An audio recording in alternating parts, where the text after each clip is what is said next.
Jadi tujuan diadakan yang namanya Pagar Nusa, kita flashback, kembali ke sejarah masa lalu. Kembali ke sejarah masa lalu. Artinya apa? Pagar Nusa yang didirikan, yang dihauli oleh kita sekarang ini, salah satu pendirinya adalah Kiai Jauhari atau Kiai Maksum Jauhari. Dan tak luput yang didirikan ini, semua nilai-nilainya, nilai-nilai yang didirikan di dalam Pagar Nusa ini berada di mana? Di pondok pesantren. Artinya kalian, percuma kalian belajar pencak silat setiap hari, sakti dohiron wabatinan sudah, tapi kalian meninggalkan pondok pesantren, meninggalkan yang namanya asas-asas yang sudah diajarkan oleh Kiai Maksum Jauhari, berarti sama saja kalian telah meninggalkan jati diri kalian sebagai pendekar silat. Oh, pendekar 212, bukan, pendekar silat. Jadi artinya apa yang ingin saya sampaikan? Yang pertama adalah kita kenali sejarah dulu. Jas merah ya. Jangan lupakan sejarah. Bahwa didirikannya Pagar Nusa ini tujuannya yang pertama adalah untuk melindungi kiai-kiai saat itu, yang notabene-nya kiai-kiai saat itu banyak dibunuh oleh orang-orang PKI yang menjadi ninja-ninja itu dulu. Bukan ninja Hattori ya, tadi sama kiai itu sudah disebutkan. Nah, sehingga yang pertama ini persoalannya. Kemudian yang kedua, dulu banyak orang yang mendirikan pencak silat hanya untuk sebuah kebanggaan, hanya sebuah kesombongan. Dan jika ada di antara kalian ketika berlatih silat ini hanya tujuannya untuk menyombongkan diri, berarti kalian telah keluar dari asas-asas yang telah ditetapkan oleh pendirinya. Berarti kalian mau ikut siapa?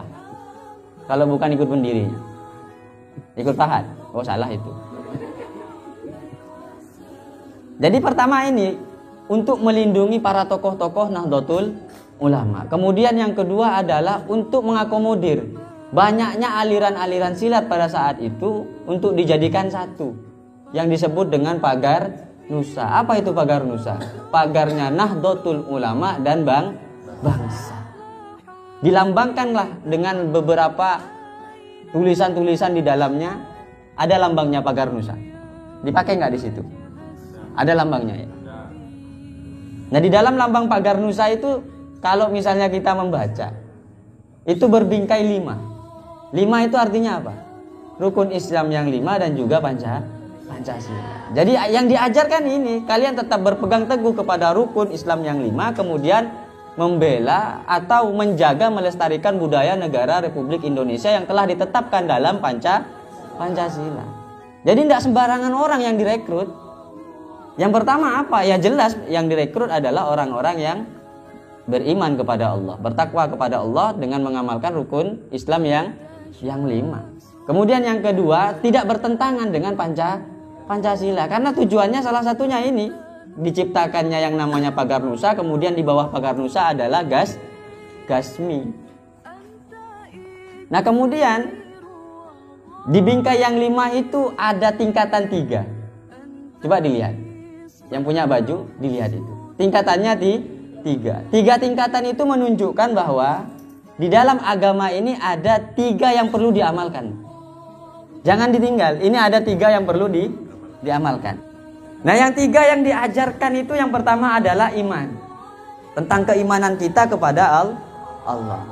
Nah, itu yang mau saya omongkan nih, ini pengurus-pengurus. Karena yang kecil-kecil khawatir selesai ini tidak paham.